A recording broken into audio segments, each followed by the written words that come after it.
রাগে ক্ষোভে চোখগুলা লাল লাল করে এখানে আশেপাশে ঘোরাফেরা করতেছে। খেয়ে ফেলবে, মেরে ফেলবে, ধরে ফেলবে, শুধু বলতেই পারে আর কিছু করতে পারে না। কারণ তাদের লাফালাফি গুলা গত 17 বছর আমরা দেখেছি, শুধু লাফায় আর কিছু করতে পারে না। আমাদেরকে ভয় দেখায়, ওদেরকে আমাদের গুনার তাই নাই। আমরা এক আল্লাহ ছাড়া কাউকে ভয় পাই না। এইসব ছাত্রদল, যুবদল, বিএনপির যেসব চুনোপুটি সন্ত্রাসী আছো, আমরা তোমাদেরকে এখনো দাওয়াত দিচ্ছি, হেদায়েতের পথে আসো, নারীদের পক্ষে দাঁড়াও, হিন্দু ভাইদের পক্ষে দাঁড়াও, ব্যবসায়ী ভাইদের পক্ষে দাঁড়াও, আলেম ওলামাদের পক্ষে দাঁড়াও।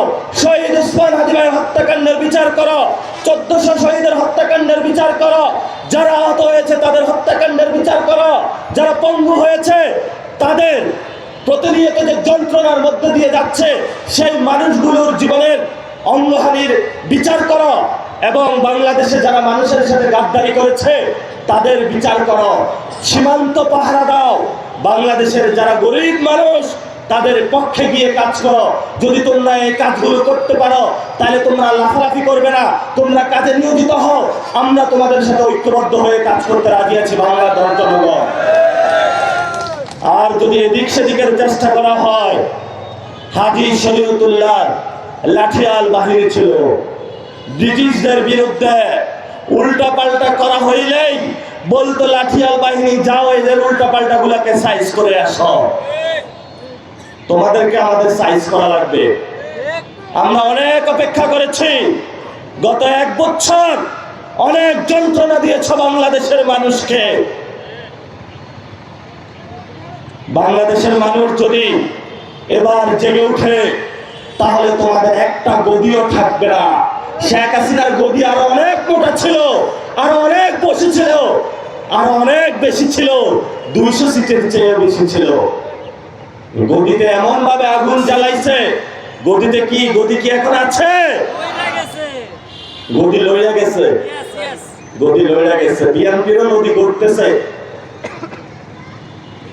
প্রিয় ভাইরা, আপনারা এই যে আপনাদের সাথে অন্যায় অবিচার হচ্ছে, এই যে আপনারা মানুষ প্রতারণা হয়েছে, আপনাদেরকে গাদ্দারি করা হয়েছে, তাহলে আপনারা এটা প্রতিশোধ নেবেন না? প্রতিশোধ কি আপনারা লাঠি দিয়ে নেবেন? বিএনপির মতো উশৃঙ্খল হয়ে নেবেন? আমরা সুন্দরভাবে নিব, নীরব ভোট বিপ্লবের মাধ্যমে নিব। আপনারা উত্তরবঙ্গের মানুষ অনেক চালাক, আমি চিন্তা করেছি। আগেই বুঝেছিলেন এইসব বন্ড প্রতারক বিএনপিকে নির্বাচনে আগেই আপনারা হলো এখানে উত্তরবঙ্গে প্রতারিত করেছেন, তাদেরকে আগেই ভোটে আপনারা তাদেরকে খারিজ করে দিয়েছেন। বাকি যারা অবশিষ্ট আছে তাদেরকে হলো আগামী লোকাল গভর্নমেন্ট, স্থানীয় নির্বাচনে ওয়াশ আউট করতে হবে। পারবেন? সবাই রাজি আছেন? ইনশাআল্লাহ আমাদের এখানে এই ভাইকে আমরা প্রার্থী করেছি, এই শিশির আসাদ। যদি কারো অন্যায় করে থাকে আমাদের কাছে আসবেন, তাহলে আমরা ওনার প্রার্থীটা ক্যান্সেল করে নিব। যদি ওনার থেকে আপনাদের এখানে কোনো ভালো মানুষ থাকে আরো, তাকে আপনারা নিয়ে আসবেন আমাদের কাছে, উনি এখানে নিজের আবেদন প্রত্যাহার করবে। কি ভাই, আপনি রাজি আছেন? উনি রাজি আছে।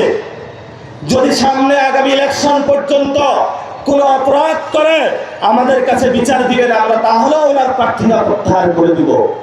ইলেকশনের পরে আপনারা তাকে ভোট দিয়ে বিজয় করেছেন, এলাকায় খুঁজে পান না, ফোন দিয়ে পান না, সেটাও যদি করে আমাদের কাছে বিচার দিবেন। শিশির আসাদ লাগবে না, আমি নাসিরউদ্দিন পাটোয়ারি আপনাদের এসে কাজ করে দিব। তাহলে আমরা কি কথাটা অযৌক্তিক বললাম? কথা যদি যৌক্তিক হয়ে থাকে, আমরা আপনাদের কাছে আপনাদের সন্তান হিসাবে আগামী স্থানীয় নির্বাচনে আপনাদের কাছে ভোট চাচ্ছি। যেই ভোটের মাধ্যমে চাঁদাবাজি, সন্ত্রাস, দুর্নীতির বিরুদ্ধে আমরা একটি যথাযথ পদক্ষেপ নিতে পারবো, যেই পদক্ষেপের মাধ্যমে আগামীর শহীদ উসমান হাদি, শহীদ আবু সাইদ, শহীদ মুগ্ধ, শহীদ ওয়াসিমের বাংলাদেশ গঠন করতে পারবো। সেই গঠনের আহ্বানের আহ্বান জানিয়ে আমি আমার বক্তব্য শেষ করলাম। সবাই দোয়া করবেন। আসসালামু আলাইকুম ওয়া রাহমাতুল্লাহি ওয়া বারাকাতুহু।